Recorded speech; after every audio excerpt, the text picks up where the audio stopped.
And that's one of the worst things you could do to a man. Because from that point on, he shuts down. Sometimes that's where the honesty comes in at, or like I said, that vulnerability to tell my wife, look, I don't know. Maybe you can show me. Sometimes the woman has to lead too.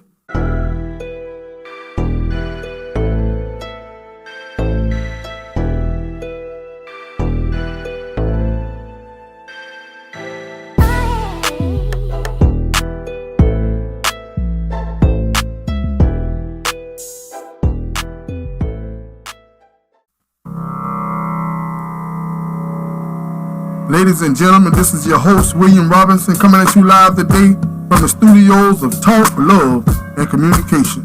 I believe that all problems, circumstances, situations can be resolved through the proper channels of love and communication. Today we have our special guest, Janice Fields. She's going to impart some wisdom, knowledge, and understanding upon us. We're going to talk about depression, bipolar, and some very important things that's plaguing our community and each and every one of us, each and every day. We only get one life to live, ladies and gentlemen. It's a whole lot easier with love and communication. Okay, we're going to thank my special guest and give her a round of applause for joining us today.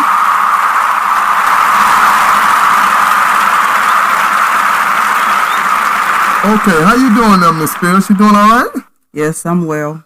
I'm happy to have you here today. Thank you for having me. Okay, you want to tell my audience a little bit about yourself and what brought you to the show today, ma'am? Yes, I wanted to get a few things off my chest and shed some light on what you stated in the introduction as far as BDD, being diagnosed with bipolar depression, PTSD, and depression, and basically what we deal with or what I deal with as a woman. Okay, when you say BDD, explain to my audience what exactly is BDD. Body dysmorphia disorder.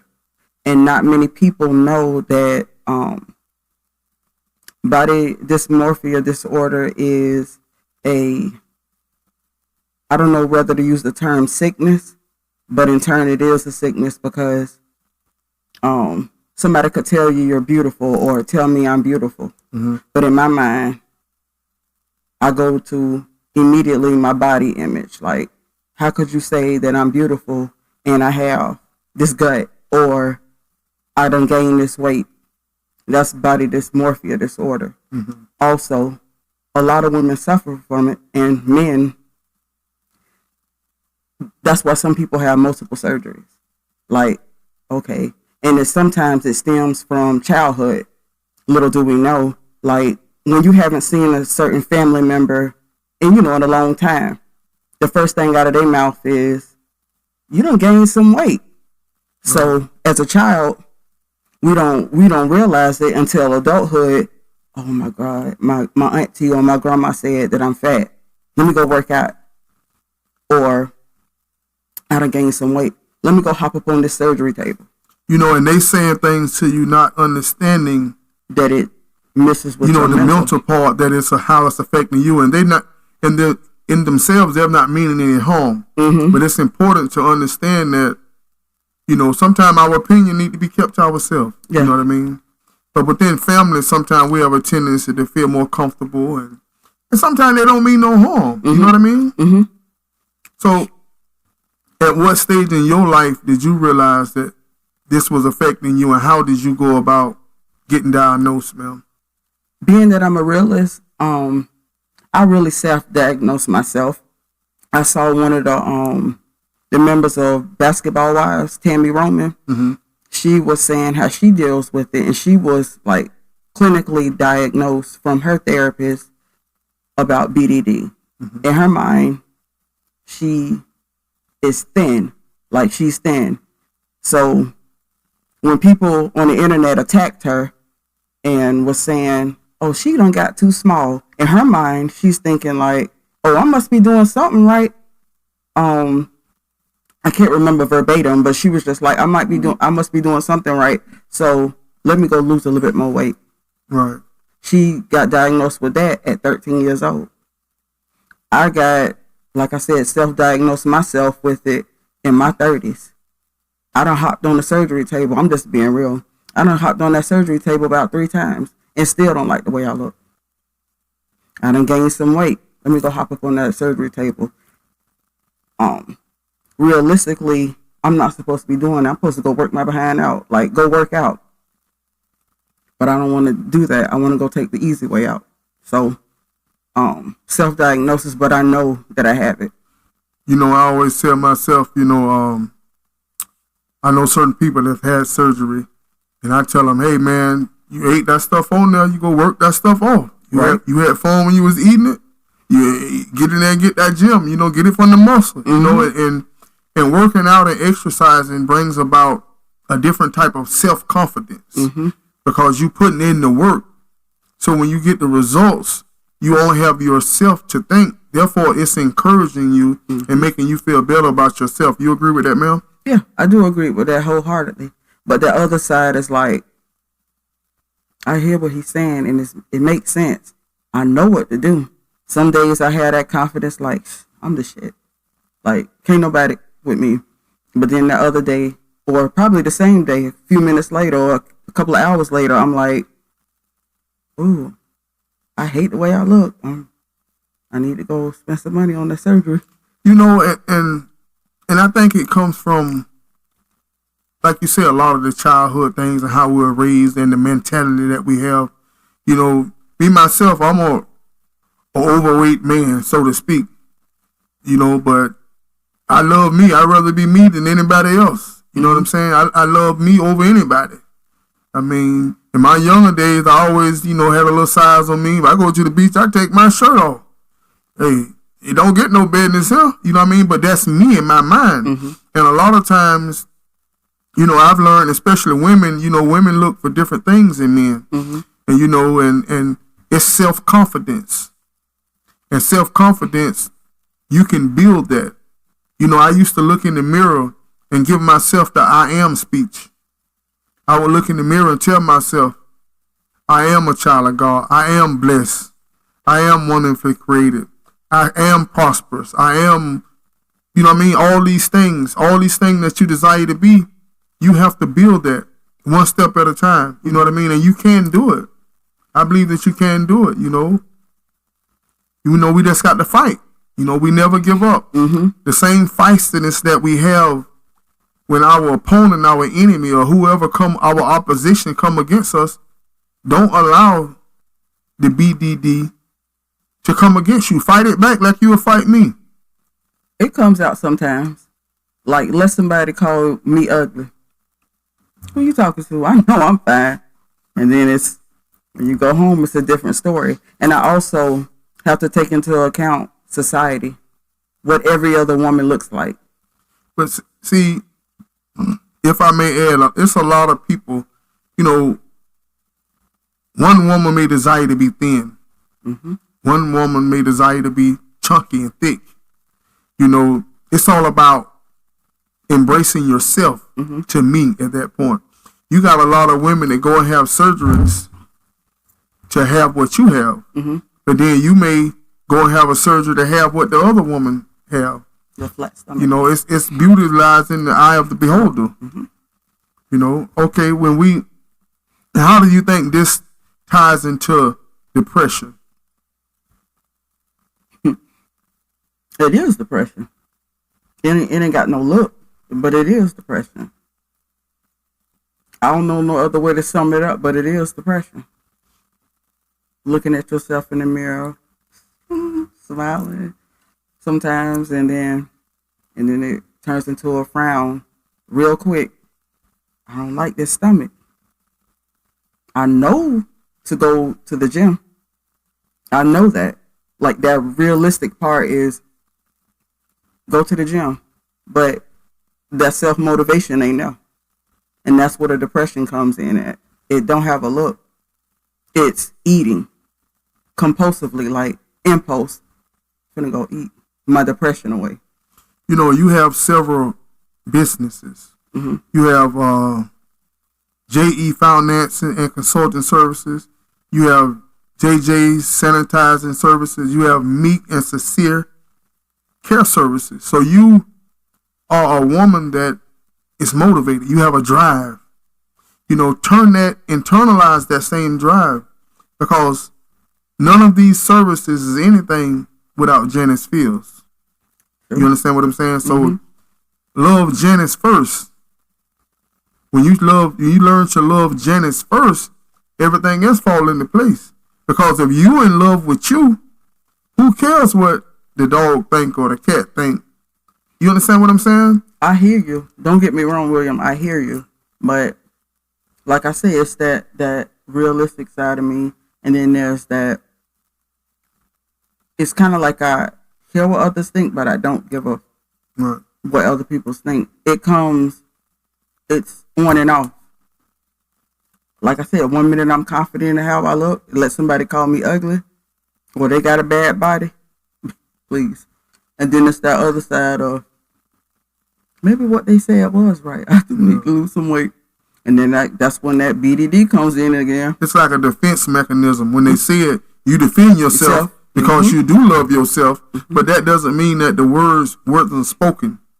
And every word is a seed that's being planted. But it also depends on what you decide to water. You understand what I'm saying? It depends on what you decide to feed. What goes in comes out. That's the mouth, the ear, the eyesight, the brain. Whatever you put in comes out. And, and you have to just continue to believe in yourself. You know what I mean? You have a drive. You have willpower.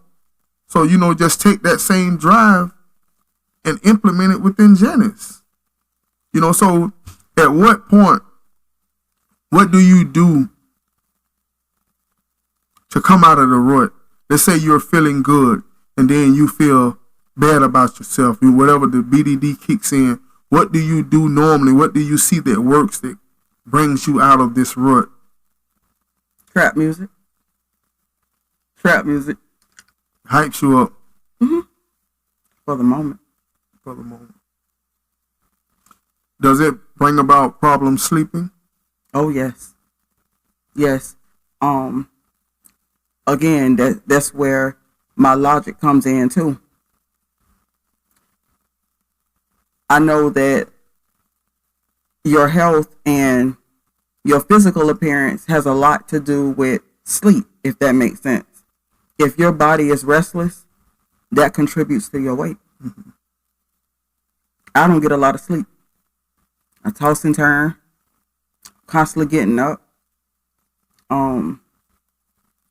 So that definitely contributes to my weight gain. What do you think the reason that you're sleepless? I mean, when it boils down to it. One of the things that I believe contributes to that is the death of my brother.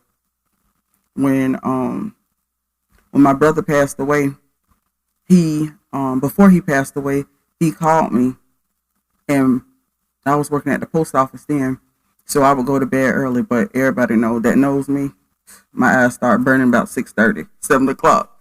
My brother would call me though, and it would go straight to my voicemail. And being that it goes straight to my voicemail, when he passed away, I missed his phone call. Let me get up and check my phone. Right. That just contributes to the weight. No, not the weight, I'm sorry. That contributes to the restlessness. And I'm constantly still to this day checking my phone. Right. So let's get into this. Your brother, he's older than you or younger? He was older. He was the oldest. And you care to explain how did he pass away, ma'am? He was murdered in Atlanta.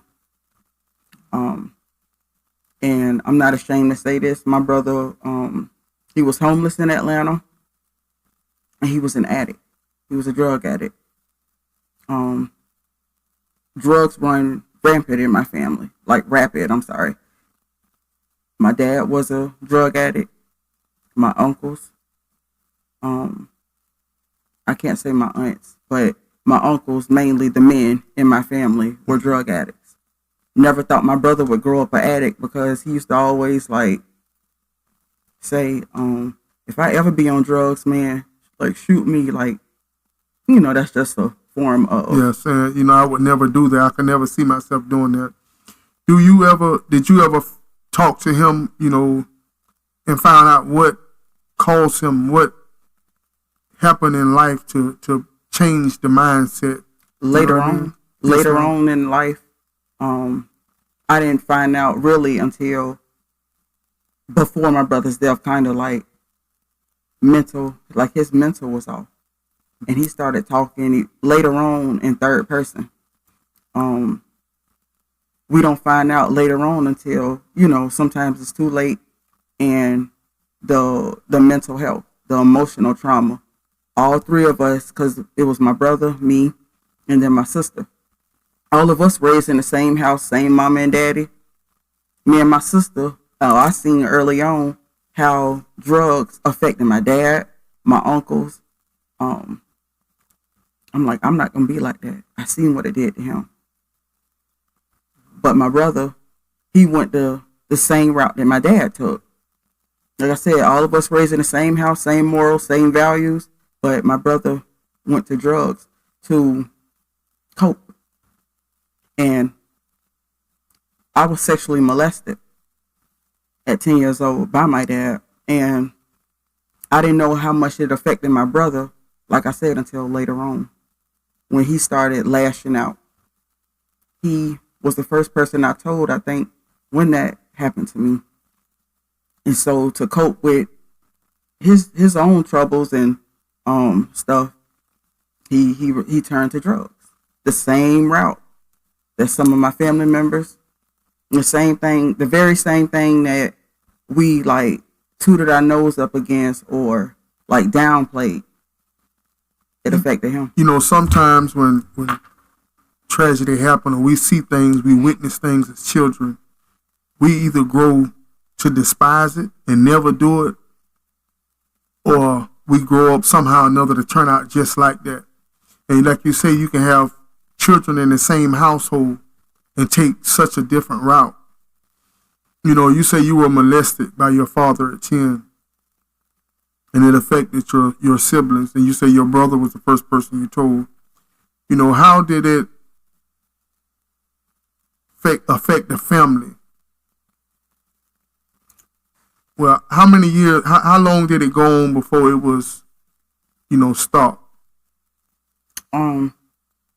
It started happening, honestly, when I was younger.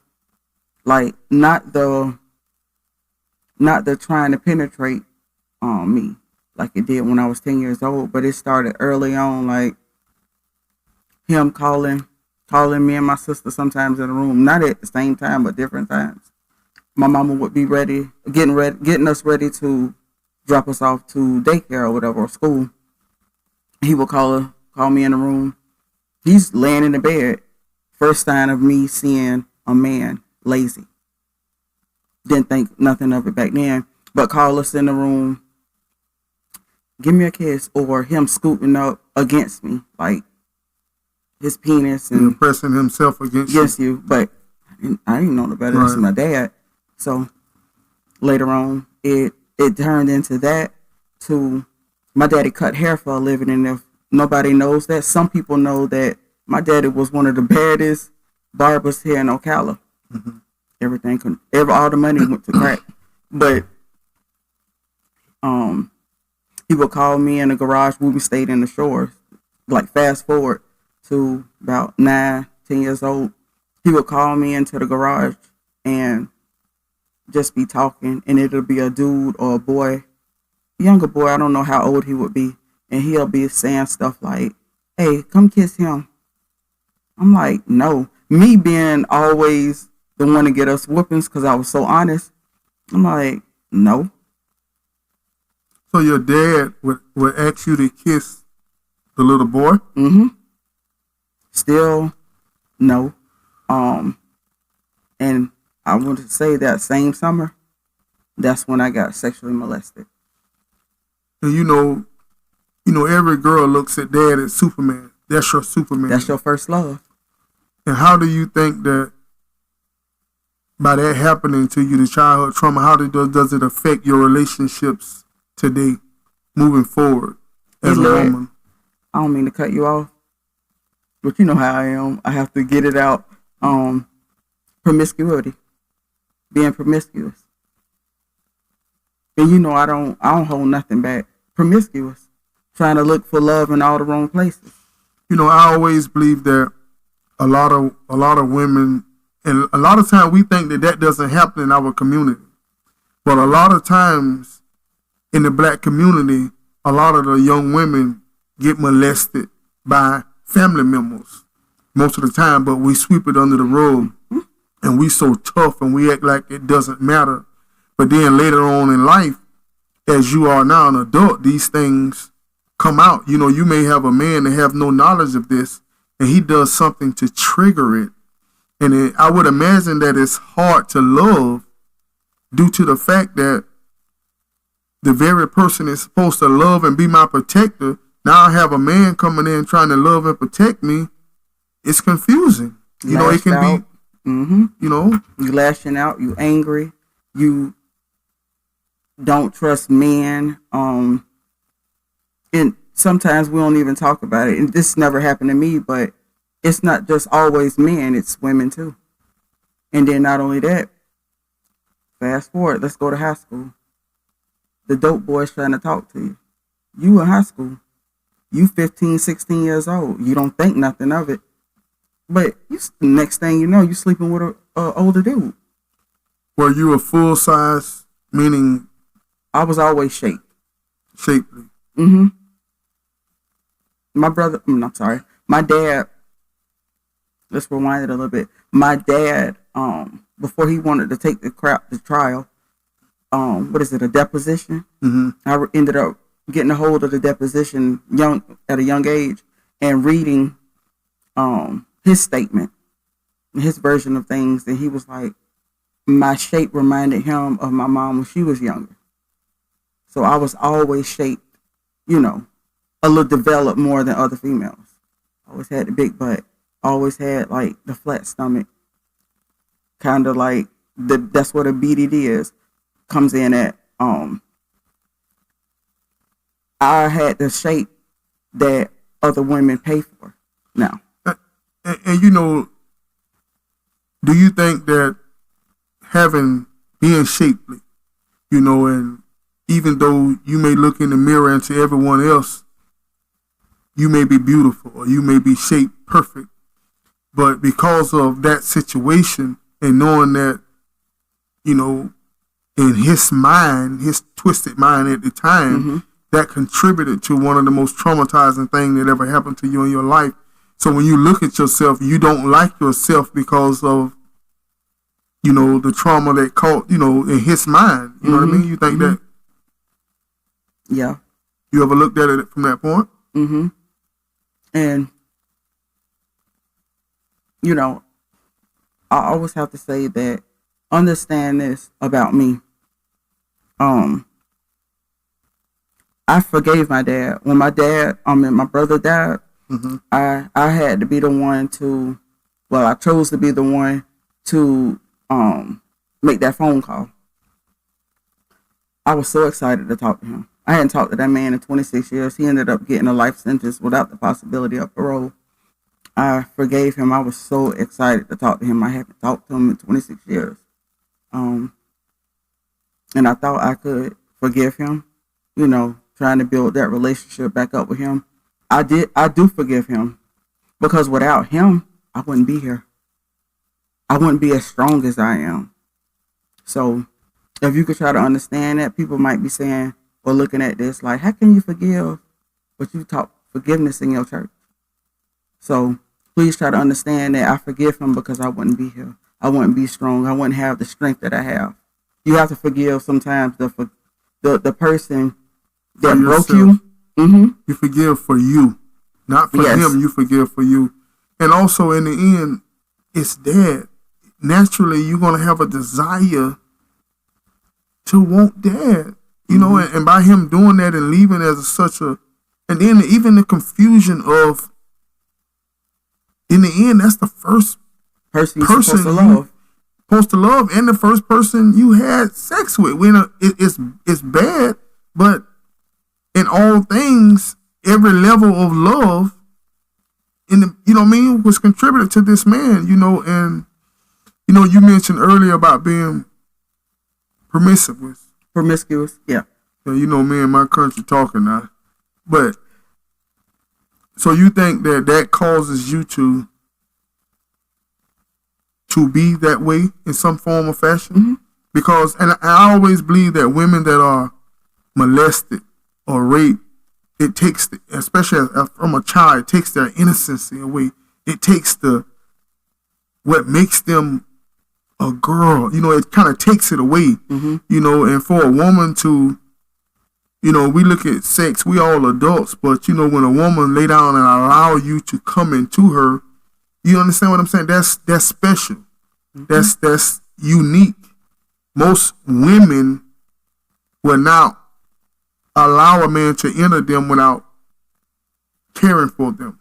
You know, a man, you know, it's no different, not making an excuse for a man, but sometimes, you know, what I'm saying is the little head has no conscience. Mm-hmm. You know, we could, you know, do it and don't know no name, no nothing. But for a woman, a true woman, that's very hard to do. You know what I mean? Mm-hmm. But, you know, that's a rough situation. That's a rough start to life. But as you sit here before me today, you are a mature woman. You're a successful woman. You know, you have overcame so much. Mm-hmm. You know, you have 3 businesses. You know, you have 2 beautiful children. Mm-hmm. A grandchild. You're thriving in life. Mm-hmm. Have you ever been married, ma'am? Yes, I have, twice. Twice? Mm-hmm. You was married to the same man twice? No. No? Mm-mm. My first husband, that marriage didn't last long or whatever. It was short-lived. But that first marriage also taught me later on. It taught me later on where I went wrong. Or some of the things I can't point the finger at him. Back then I did, but I was at fault too. Neither one of us fought for the marriage. Right. I'm young, first marriage. I was kind of like a Debbie Downer. And that contributed into the second marriage. Debbie Downer, having that black cloud around you, nagging. Not saying I don't nag now. Let me ask you something. So, as you sit here today, where did it stem from? You think that it has something to do with just needing more, like meaning for the affection and the love from your partner. Mm-hmm. So basically, due to lack of communication, have you since learned how to communicate properly? No. You know, I'm gonna be honest, no. I talk at. I don't talk with you. Now it depends on the person. I could accept criticism from somebody I don't know, or I may know. But when it comes to that significant other or that family member, I don't take it well. It's. I always know, like, Janice, you don't need to be talking to this man like that. But the other side is, you not gonna try me. Yeah. I'm the best thing that ever happened to you. I always quote movies and stuff like that. David Ruffin told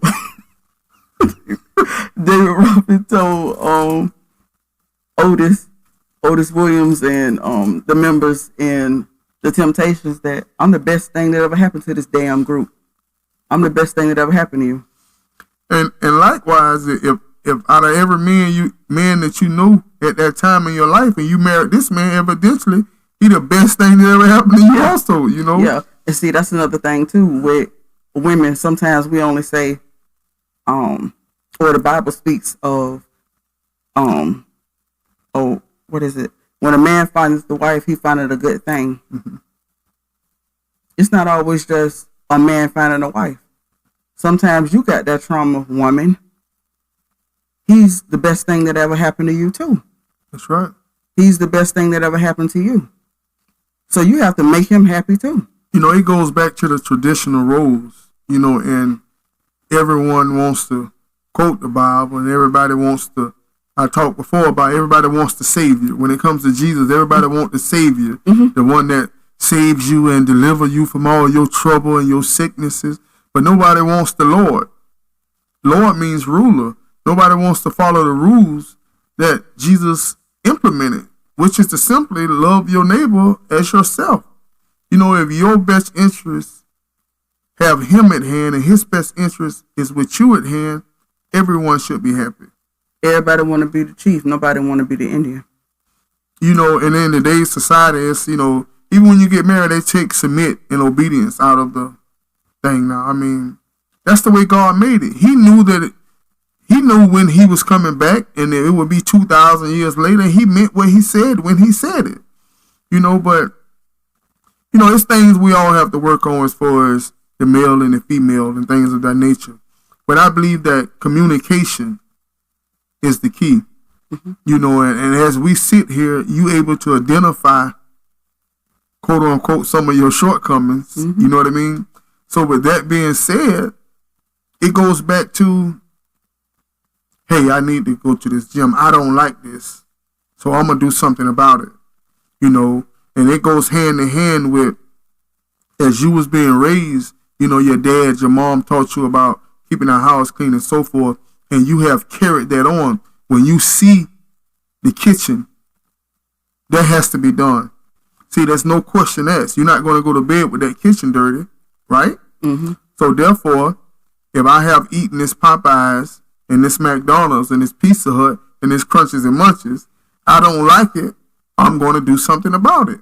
You know, you have to have the same drive and the same motivation in each area. You know what I mean? Until it's time to put the work in. I know all of that, but you got to be self-motivated to a certain degree. I know all of this until it's time to put that work in.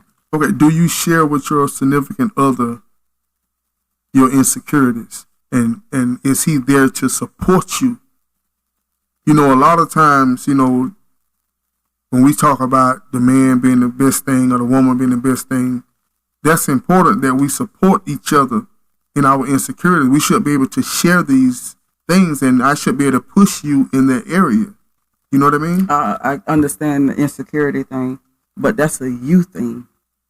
It's internally, it's you. He can't have these securities for me. He can only encourage. That's what I mean. He can only encourage you. Once he encourages you, that it becomes a you problem. You still at the end of the day, you got to do the work. Yeah, you got to do the work. And see, it comes to encouragement. I'm gonna give you an example. My wife is an amazing woman when it comes to. She's an amazing woman overall, mm-hmm. And when it comes to encouraging me and believing in me, you know, she don't know about this. She don't care to get involved, but she'll do everything in her power to see me succeed. Mm-hmm. If it's a goal of mine, she's for me. And sometimes I get on her because she won't allow me to return that to her. Mm-hmm. You know what I mean? Because she's so concerned about me. Allow me to love you the way you love me. You know, and I believe that with the right, it's kind of like anything in life. You know, if you say, me and you agree, hey, Janice, we're going to go to the gym every morning at 7 o'clock. A lot of times you may sit in that bed if you know it's just you, but you know, oh man, Will gonna be down at that gym. I can't let the man be down there by himself. And you just get on up. Mm-hmm. See, that's the importance of partnership. You know, and what greater partner is your spouse or I'm not married, but yeah. You know what I mean? Your significant other. Mm-hmm. You know what I mean? Or it could be a sister, anybody that's willing to hold you accountable. I have a friend, a really close friend that does hold me accountable. She came and picked me up one day. She was like, Fields, you are not getting out of this one. I'm finna drop my son off. Corey gonna watch him, and we finna go to the gym. Yeah. I said I was waiting on you to come, you know, pick me up that particular time. But now that I was like, we finna go to the gym or whatever, I was praying that she didn't go to the gym that night or that week. They're like, I sure don't feel like going. I do not feel like going this week. Okay, if I mention the word bipolar, what's the first thing that comes to mind? Me? But what do you mean bipolar? Like, what's the first thing that comes to my mind? what's the first thing come to your mind if you heard the word bipolar? Depression. Moods.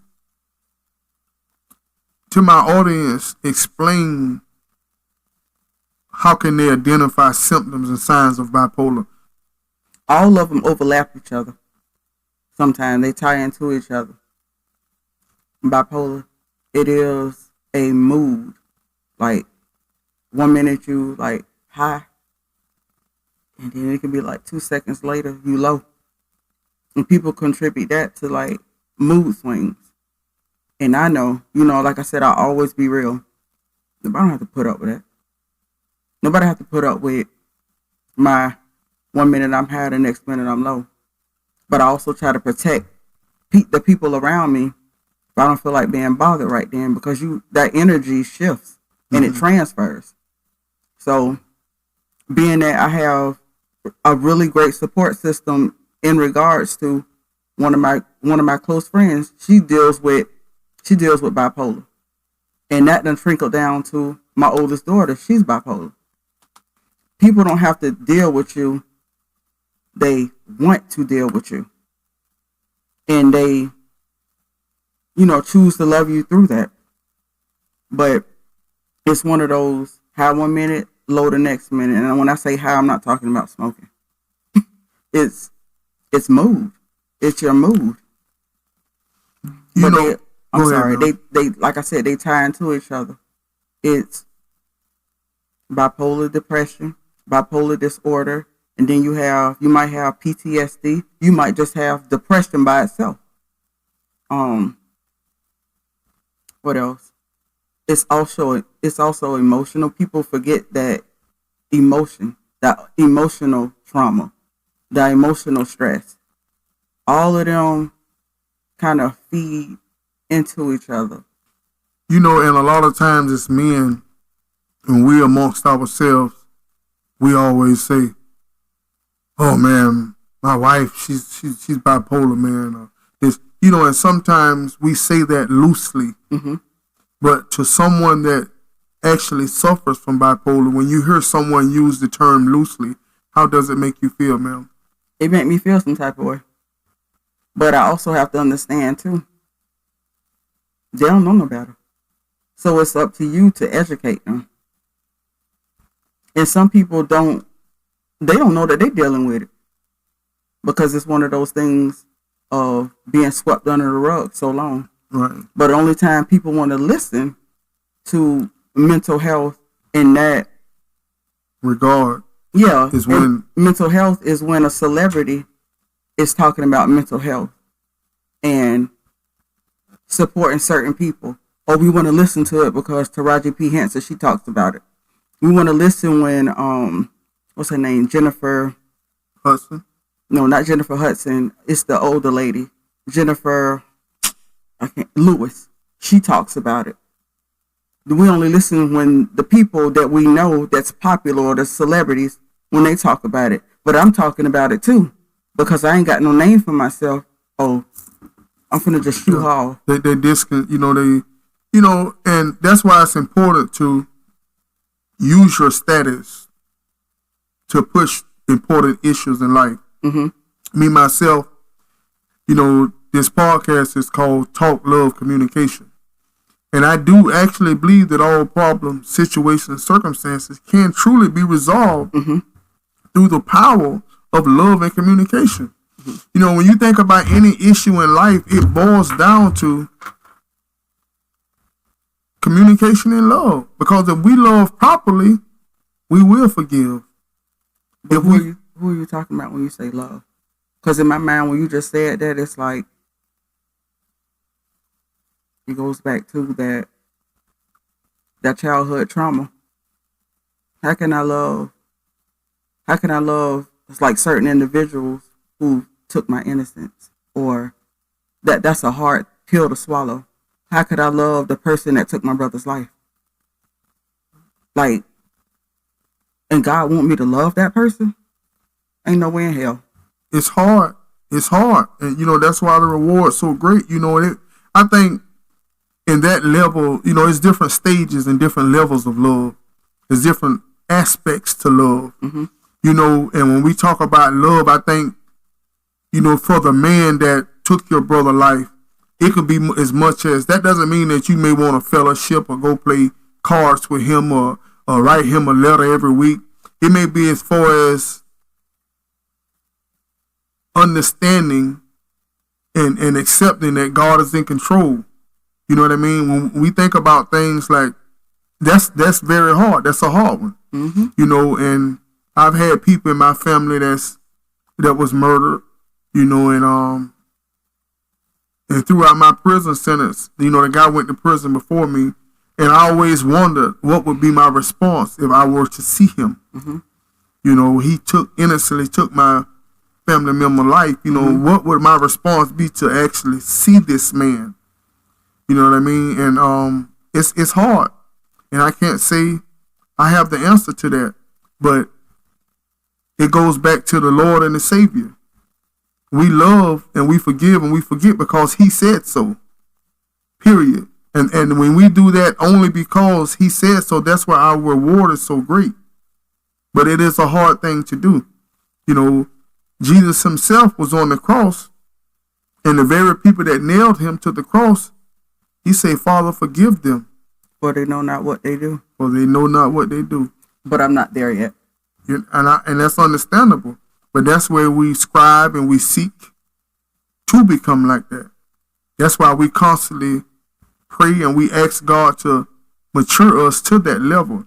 And then to get to the point, I think it's more so of the peace, you know, of that passes all understanding. That's passes all understanding. Okay, so you've been reading a little bit then, okay? Oh, I was raised in a church. Oh yeah? Mm-hmm. So what's your I did wrong on my own. So what's your go-to scripture when you get down and out? The book of Janice. The book of Janice. The book of Janice.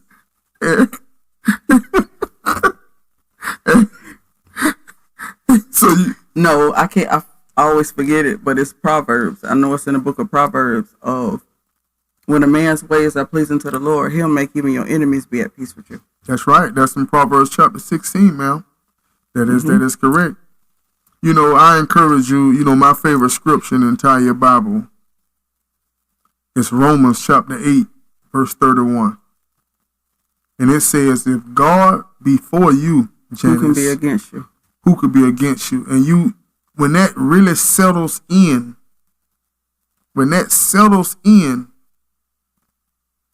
it's beautiful. Just think, if God be for you, who can be against you? Just think about that. You know, when you're a child of God, who could come against you? A lot of people right now. But how can they prosper? You understand what I'm saying? You know, remember when Jesus was in the Garden of Gethsemane and they came to take him, and Peter cut off one of their ears. And Jesus said, Peter, put your sword back into your sleeve. He said, if you live by the sword, you die by the sword. He said, do you not know that I'm able to call 12 legions of angels? And my Father deliver me. Now, you know how many angels is in a legion? It's 6,000 in one legion. That's 72,000 angels he's able to call. Because he know that God is for him. See, you understand what I'm saying? I don't know that part of the Bible. I only know certain things when it applies. And that's when some of us, even in life, we only like to, like you said earlier, run to the Bible when it's convenient for us.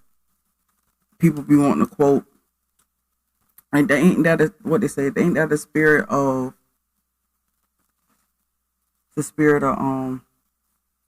I think it's a perverse spirit when you just try to twist the Bible for your own benefit.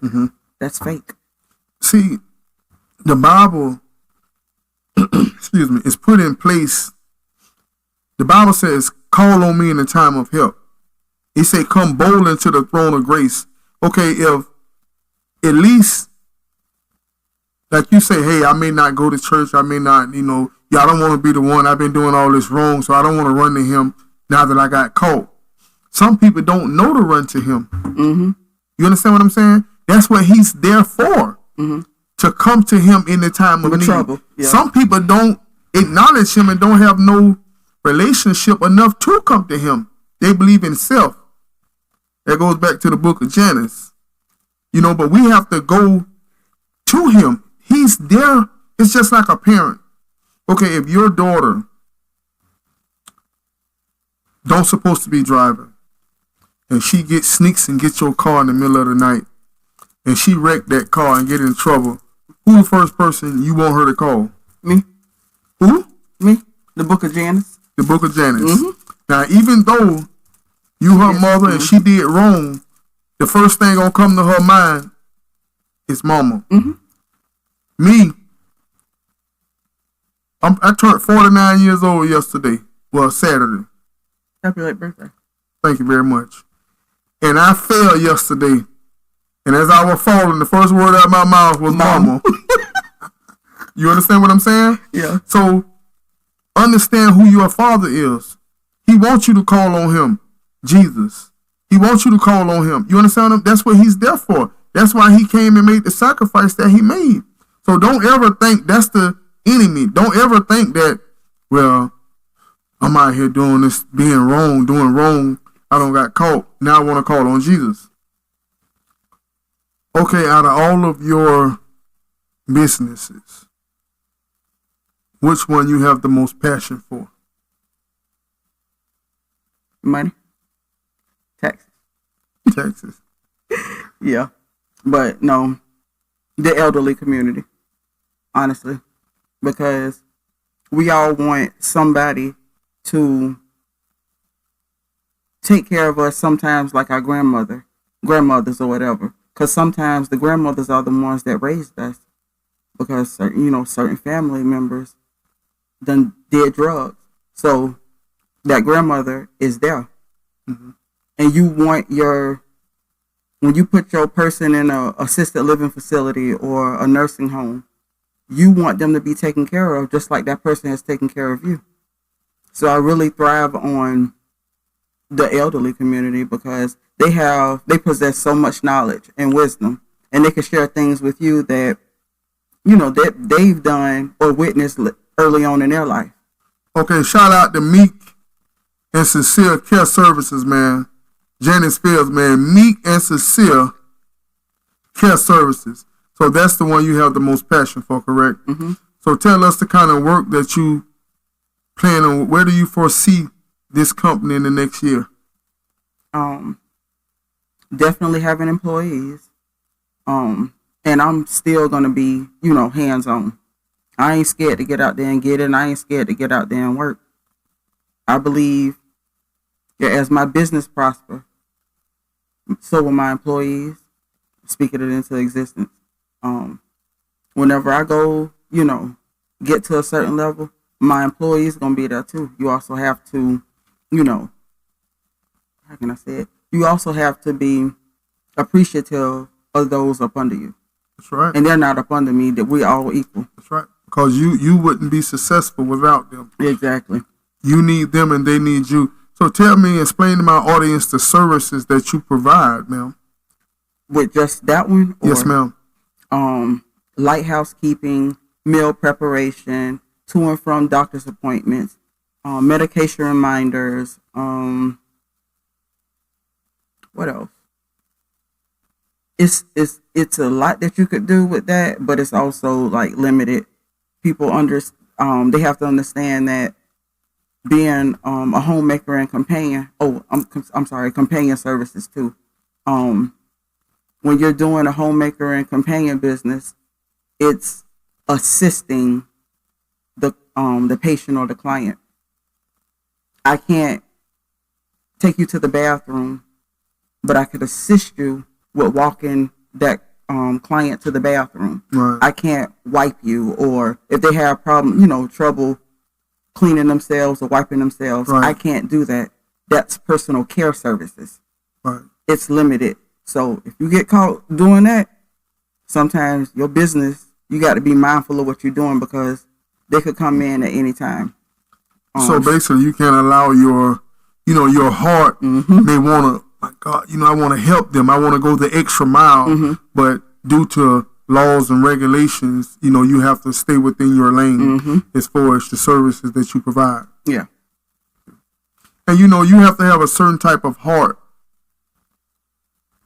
to deal. It's a certain special group of people to deal with our elderly, man. A lot of times in life, you have businesses and things, and some people be business owners, and they have to run their business, and they love their loved one, but they just do not have the time, which, to each his own. To me, certain things are more important than others. That's easier said than done. But we're going to, once again, man, shout out to this Janice Fields, man, and this company, man. We're going to go support her. You have a loved one, anybody in need of care, you give her a call. You want to tell my audience your contact number? Yes, it is area code 213-308-5946. And the name of it again is? Meek and Sincere Care Services Incorporated. Okay, now those some powerful. That's a powerful name there. Meek. When you think of meekness, what's the first thing come to mind? Humble. Humble. Being humble. They say what the meek shall inherit the what? The earth. Oh, okay. That's right. That's right. So I tell you what, man. So what's the most common problem that you come across? I mean, explain to my audience a situation where they may need professional help, when they will seek out to someone that has your type of services, ma'am. Consulting. Being that I offer that consulting service, that's where I guess that I would come in, because I feel like everybody is a student at life, so you learn something new every day. If anybody needs help with finding themselves business-wise, I have no problem. It could be my enemy. That enemy ain't gonna stop me from making no money. If you need help, I could definitely steer you in the right direction.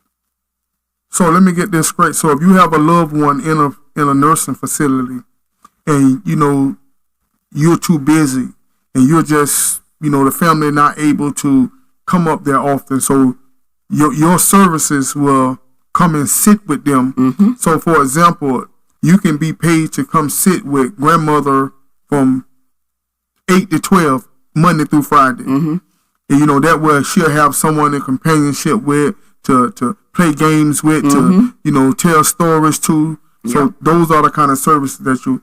Is there anything else in that area that you want to explain to my audience that you do that they may not have knowledge of? Not off the top of my head, other than I'm available. Like, I'm available to just be an ear to your loved one. Where you don't have the time, I do. Okay, that's right. I tell you what, ma'am, so throughout your work history, what's the most valuable lesson you've learned? Quitting jobs, gaining knowledge from each job, and taking that into my own business. You got to have good customer service skills. I used to work at AT&T. That's a very good habit, not habit, but that's a very important skill that you have to learn. Time management. I learned that being a manager in fast food. You got to plan, and have a time frame that it has to be done in. What else? I may have an attitude problem because I told you about the bipolar. But I know realistically, if this person is about to spend money with me, you think I can have an attitude with them? No, because they're also contributing to me feeding my kids, feeding my grandson. So that's a very important skill that I learned. Question: do you think bipolar can be? See, that's my thing. I'm a very strong-minded person. I believe that I don't believe in things like addictions. I believe it's choices in life. I don't believe that, some people say, well, an alcoholic, you choose to pick up that can of beer, that liquor, or whatever the choice is. I mean, I'm not a doctor, but I know that strong will and, and believing in my Lord Jesus Christ, I can overcome anything. Mm-hmm. When I'm weak in areas, I just read more. I study more, and I get my answers. Mm-hmm. You know what I mean? That's every problem. The answer is in that Bible. But sometimes people try to force that on them. Some people pick up a bottle because that's what they've seen or witnessed. But it still boils down to choice. True. Okay, if I seen the man jump off the building, I'm not going to go jump off the building. Some people, what I was going to say, some people, like you said, they choose. But some people just don't know about the Bible. Some people don't know that it's addiction. They just know it's learned behavior. Yeah. I understand childhood trauma, and I believe that people do things as a coping mechanism. And I believe that, like I say, once again, all problems, situations, circumstances can be resolved through the proper channels of love and communication. I believe if we learn how to communicate and to share, like I said myself, I done 18 years in prison, not knowing how to communicate, having built up childhood trauma and frustration and anger that, you don't even know there. Mm-hmm. You think about the situation that happened out in, with the riverboat thing or whatever. You had people, it's anger. If you see the anger in those people, they don't even know that it exists until it go to coming out, and it's like a river of water. It starts flowing. You know what I mean? And I think that's because we don't deal with issues, especially as men. We don't communicate properly. And that's another thing that I was going to talk about early on. When we were talking about sometimes women just think that being that you're his wife or whatever, you're his best thing. Sometimes men, they deal with stuff that they're too vulnerable, or if they show their vulnerability, we as the woman sometimes will listen, but we'll also use that against him. Right, bring it up. And that's one of the worst things you could do to a man, mm-hmm. because from that point on, he shuts down. It's hard enough for a man because in his mind, I'm the leader. I'm the protector. Mm-hmm. So if my job is to protect and to provide and lead you, why would I go to you with the problem? I go you with the problem. You understand what I'm saying? I'm use it against me. But not so much to use it against me. It's like, if I'm leading you, I can't tell you I don't know where I'm going. You trusting in me. Mm-hmm. If we driving to New York, you going to sleep because your husband is driving. You trust me to get you there safe.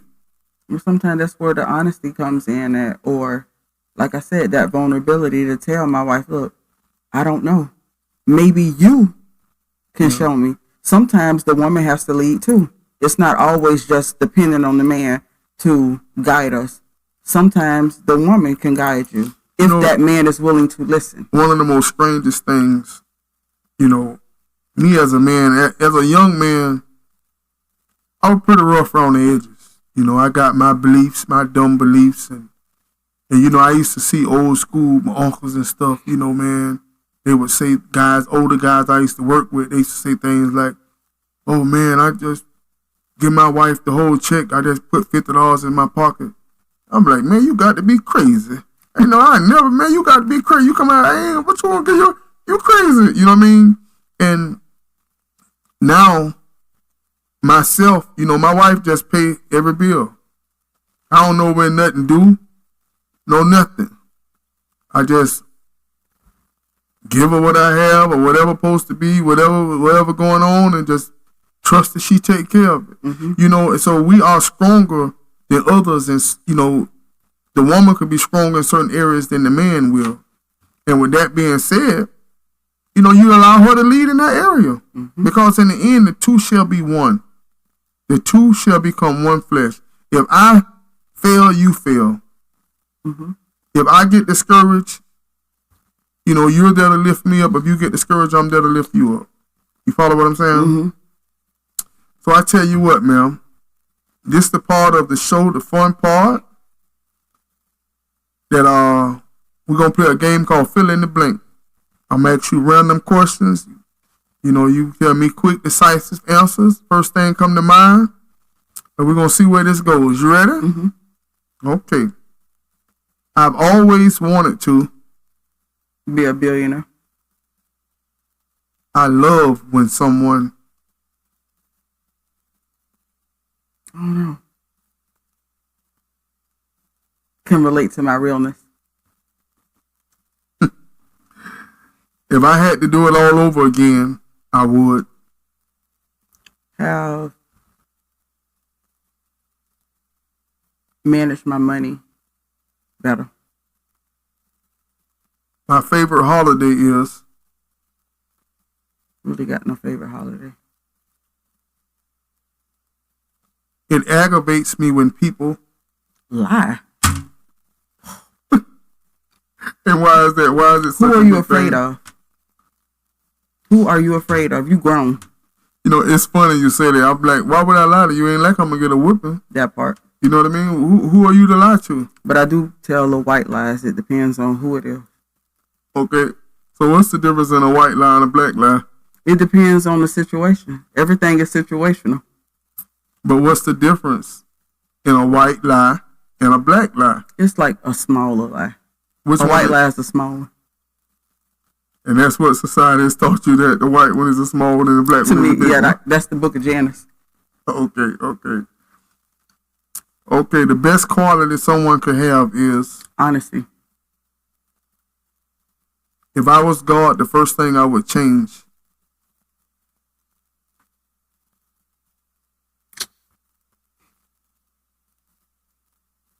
No comment. I wouldn't change nothing because experiences teach you. Your childhood crush was? Lord, I can't even remember. Could have been a movie star. Oh, my childhood crush, and still to this day, Mm-hmm. Tupac Shakur. Tupac Shakur. All eyes on me.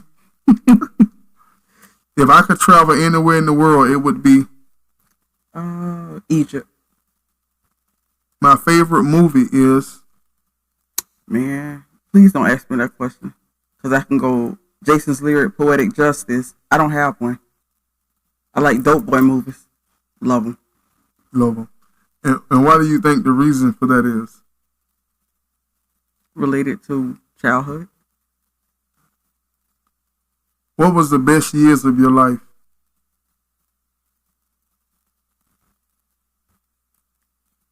Becoming a mom. High school. If you could go back to any age, what would it be? 10 years old. Jesus is black. The first thing I notice about someone when I meet them is energy. If I can ask God any question, what would it be? Why did he take my brother?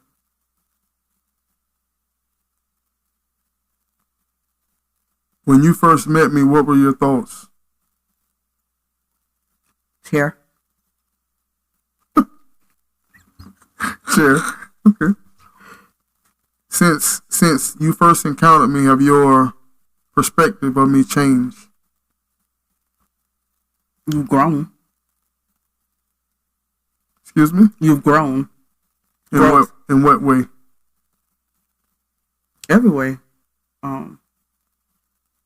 Your communication has gotten better. Okay. When you was growing up, what was your favorite cartoon?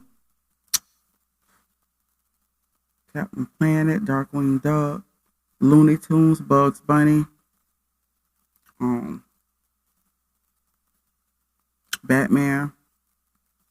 You gotta pick one. Oh God. I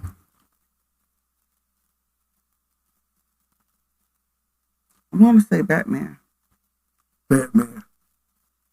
Okay, Batman it is. The single most important thing you learn from your parents is Work for yourself. when you think about your siblings, what's the first thing come to mind? Laughter. Like we had a bond. It was the Three Musketeers. The happiest moment of my life was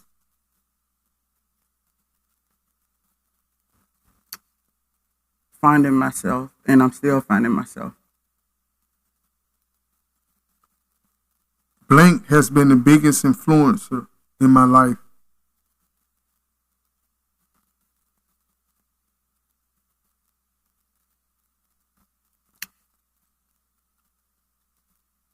I can't answer that question because I've been influenced by a lot. So I just have to say everyone, whether good or bad. I'm most proud of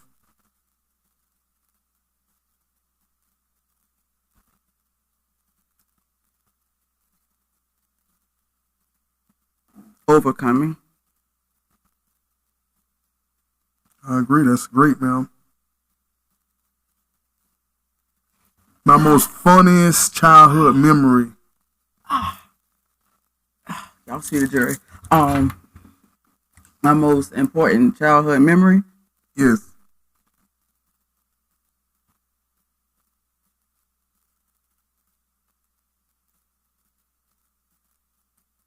It would have to be going into adulthood. So having that encounter with my brother. The memories and the fun you have with your brother singing the songs. Okay.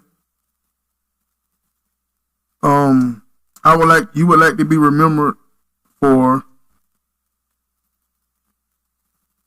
I always incorporate music and quotes into kind of like turning it into comedy.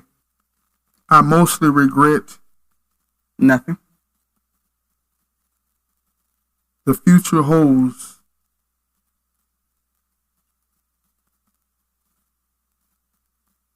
The unknown. I don't know.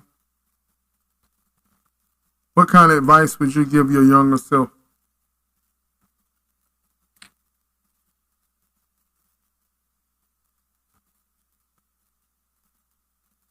It's okay not to be strong at times. If you could have dinner with anyone in the world, dead or alive, who would it be? Prentice Ramaya Antonio Fields, my brother. And what would be the first thing you say to him?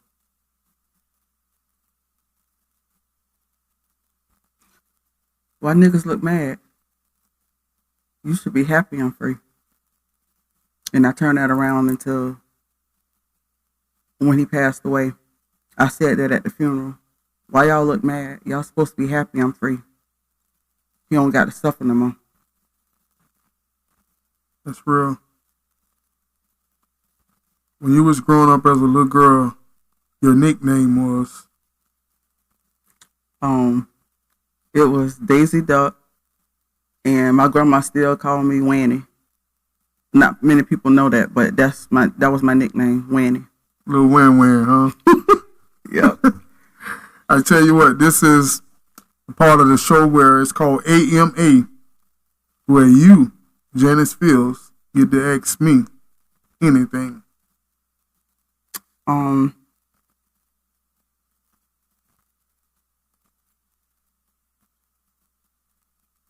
Who is William? William is, first of all, a child of God. I'm a husband, father, grandfather, son. I'm a man that, it's funny you say that because when I came home, I left as Big Pete. And my family, well, Big Pete, and get down, get dirty, you know what I mean? And I, when I addressed my family, I said that I would like to be called William because Big Pete had a certain mind frame. The Bible speaks of us being transformed by the renewing of our mind. And my mind has transformed. And I believe that I am the man that God has called me to be. I'm more caring. I just love people. You know what I mean? And I think that William just a lovable guy. You know what I mean? I'm carefree, don't have a worry in the world. You know, William is love. Can you tell us a little bit about the chair? Yes, the chair. I used to go to anger management. And I had an instructor named Miss Barbara. And she, I guess she used to have long hair, but it was short, and she used to still swing her head back like this, like she had long hair.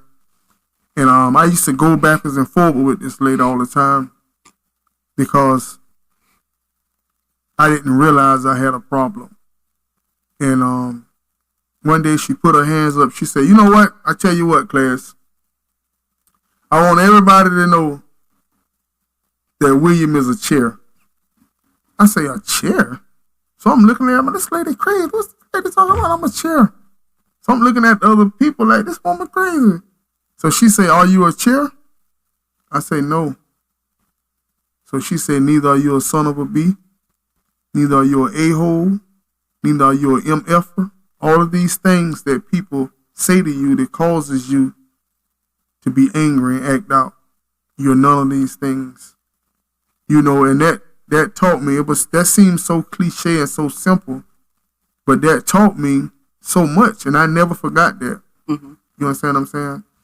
So it boils down to in life, so whatever someone has to say about you, you're not that. In the end, don't you ever forget, audience, you are not a chair, regardless of what others have to say. Believe in yourself. Have faith and confidence in who you are, who God says that you are. I am not a chair. Thank you for explaining.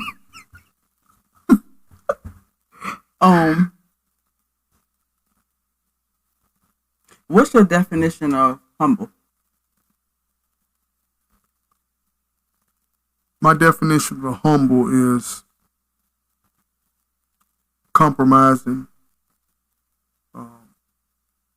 considering the needs and wants and cares of others, setting yourself aside for the sake of others. Humbleness boiled down into one word would be sacrifice. And love, you know, I mentioned before, the way my wife loved me is humbling. Mm-hmm. You know, it was a point where I had to ask myself, I don't know if I could love this woman the way she loved me. Mm-hmm. You know, and she has taught me, like I said, when I fell and broke my leg, this woman bird bathed me for months. You know, wiped me when times I couldn't. And that was very humbling. Love can be very humbling. Mm-hmm. That's my definition.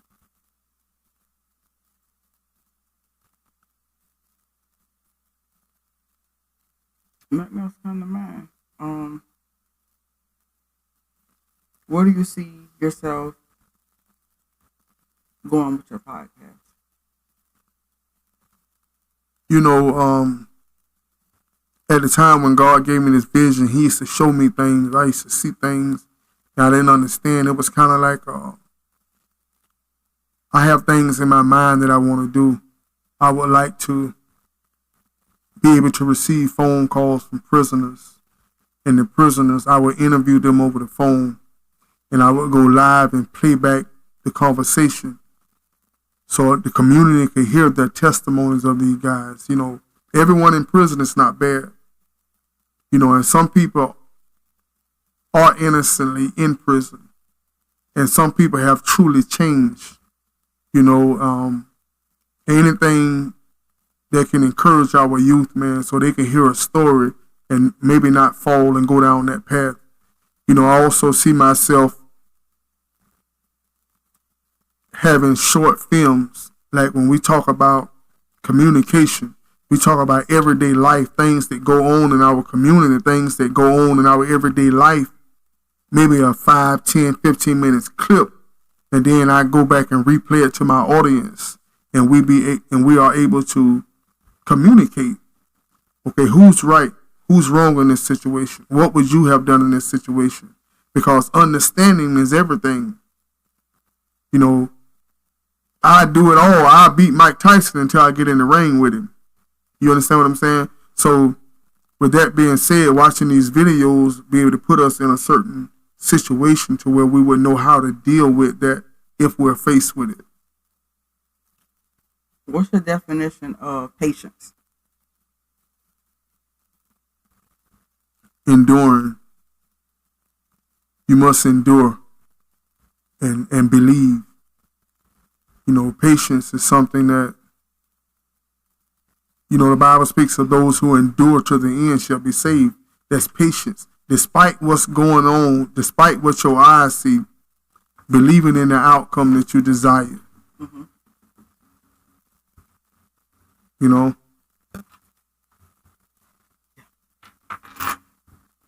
Okay. You know, I had to get up because the camera was making me look too big. Girl. I tell you what, you have any more questions for AM8, ma'am? I don't have any questions for you, but I do want to say God or nothing. God or nothing. Okay, ma'am, at this point of the show, I want you to look over my shoulder and direct into that camera right there. You're going to give in the last words to my audience. I want you to tell my audience how they can reach you, contact you, all your contact information, as far as your businesses go. And sharing the last words, ma'am. Any final thoughts from Janice Fields? First and foremost, you can contact me for any of my businesses, Meek and Sincere Care Services. If you need any companion work done for, you know, family members. Y'all could catch me next year, JE Financial and Consulting Services, as far as taxes, and JJ Sanitation Services. All of those sum up where integrity costs nothing. Doing the same thing when nobody is listening. And never tone yourself down for the sake of others. You can be humble, but I would never tone myself down because a person is not strong in that area. The only time people feel some type of way is because they're not where you are. So don't tone that down. And the last thing, I take this everywhere with me. My brother's biggest thing and his biggest saying was God or nothing. And there you have it. Give me your contact information now. 213-308-5946. Ladies and gentlemen, this is your host once again, William Robinson. I want to thank you guys for joining me today in the studios of Talk, Love, and Communication. I believe that all problems, circumstances, situations can be resolved through the proper channels of love and communication. Once again, we want to thank our special guest, Janice Fields, for joining us today. We only got one life to live, ladies and gentlemen. It's a whole lot easier with love and communication. If nobody told you they love you today, William Robinson loves you. I can be contacted for support at Cash App. Anybody love you? That's with a U. PayPal, Robinson74William at gmail.com. Love.